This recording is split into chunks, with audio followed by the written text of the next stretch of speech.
Financial planning is part of your health. That if you get so stressed out to the point where finances are such a big problem, you could make yourself literally very, very ill, let alone not being able to afford health insurance and the other things that go along with that. Well, and I love what you're highlighting here, Tiffany, which is there's a lot of stress associated with having no money, but there's also a lot of stress associated with, okay, well, now you have a little bit of savings. What do I do with that? We know that money doesn't necessarily buy happiness. But it's true. And I think, though, Tiffany, your point, though, about how that prior really stressful experience then plays out in terms of anxiety later on, even when the stressor has passed. One of the tips I know you also gave was about planning splurges. Can you elaborate on that? Yes, for sure, because I think folks are afraid, I know that I was, that if I spent, an emergency would happen and I would go right back to being broke again.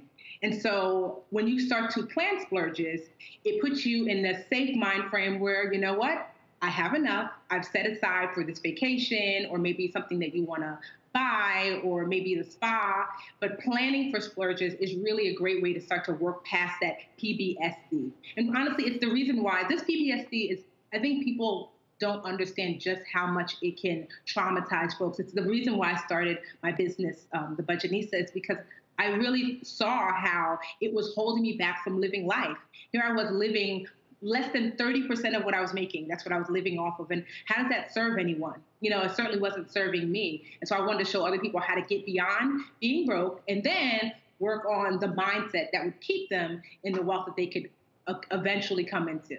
You know, it's almost like Tiffany, you're so on point. It's almost like when we talk with people about food, if I may, where yes, you should focus on good finances and all these other things, but occasionally you need to splurge and treat yourself. And the same thing with food. You know, sometimes you need to go ahead and have that dessert and enjoy it and not always have so much guilt associated with it. Tiffany, I love what you're doing. Keep up the great work. Keep it up. Thank you.